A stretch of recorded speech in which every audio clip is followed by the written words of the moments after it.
Hello, welcome to Lesson 11-1, Model Volume. Our I can statement says, I can find the volume of solid figures. Please write that in your journal and then move on when you're ready.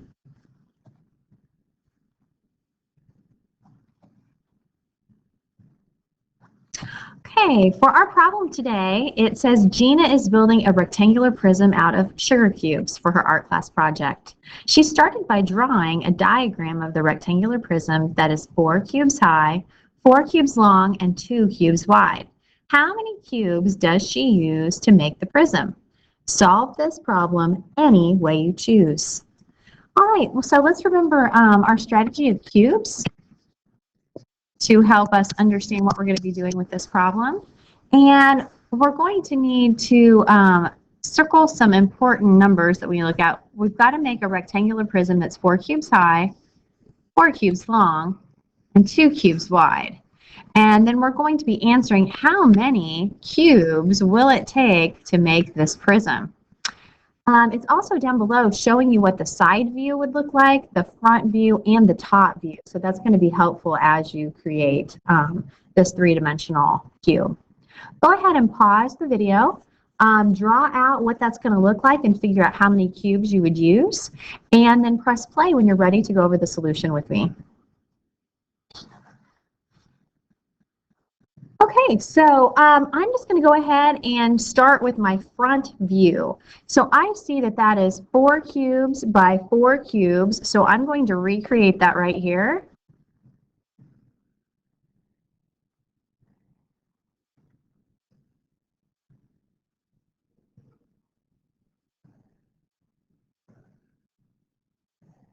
And I'm using the lines on the paper to kind of help me make them nice and equal in size. So here I have my front view that is 4 cubes in height, 4 cubes in width. And now I'm going to look at my top view. So I am going to make this try to look geometrically correct here. So I am going to draw these back like this. Again, I'm using the paper to help me. And I am going to connect these lines so that now my top view has 8 squares like the example did. And then I'm going to look at my side view. And I see that my side view is going to be 4 squares tall, which is what I already have here, and then 2 squares in width. That one a little off there. Let's try to fix that. Okay, so I'm going to double check to make sure I have my dimensions correct. So I have 4 squares by 4 squares for this face. For this one, I have 2 by 4 and 2 by 4. But now I need to figure out how many total cubes is this going to take. I can't see every cube from my drawing in this three-dimensional figure. So I'm going to have to do a little bit of math to think about that. And whenever I do that, I sometimes think about these in layers, like if I was going to cut this apart. So one way that we could do that would be to look at in this one, if I look at this layer right here, let me change the color so you can follow this with me a little bit easier. So if I decided to look at this layer first, I was going to cut that apart, I would have 1, 2, 3, 4, 5, 6, 7, 8. So if I look at each one of those, I have 1 right here, 2 squares, 3, 4, 5, 6, 7, 8. So in that layer, I have 8 squares. Now, if I look at the next one, it would be the same amount. I cut this apart or broke it apart. I have a layer that's 2 in width and 4 in height. So again, I would have 8 cubes in that layer. I look at the next one. It's the same. It's 2 in width, 4 in height. So I have 8 cubes giving me that layer. And then in my final one, I again have 8 cubes in that layer. You could have also done it from the top down and done it a different way and still have gotten the same answer I got, but you just would have had different amount in your layers. So let me show you the answer for this one and then I'll talk about the other way. So if I add 8 plus 8 plus 8 plus 8, Or I could write that as multiplication as 8 times 4. I would have 32 sugar cubes to create this. So some of you might have chosen to break this apart in a different way.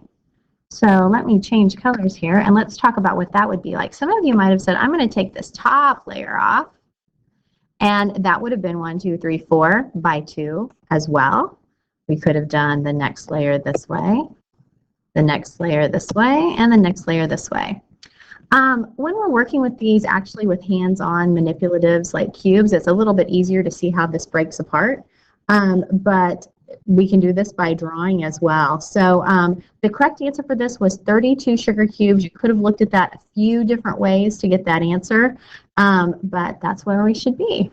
So today's secret word is going to be the word baseball, since we're coming into baseball season and it's spring. So our secret word is baseball. So to be sure to write that up at the top of your paper next to your title and name.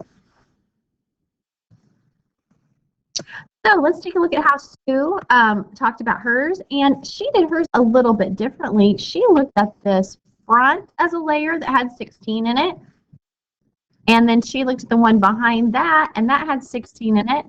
But if we add 16 plus 16, multiply, add, we are also going to get 32, or if we did 16 times 2.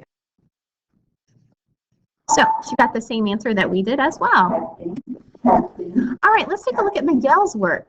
For Miguel's work, he looked at the side view, the front view, and the top view.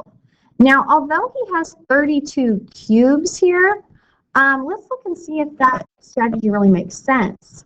So he just counted the top squares, the side, and the front view, and he got this answer, but that typically is not going to be the best strategy for that. Please summarize your own thinking in your journal now in a short paragraph so that you could explain this concept to someone else and they would be able to understand, and be ready to share your summary at school.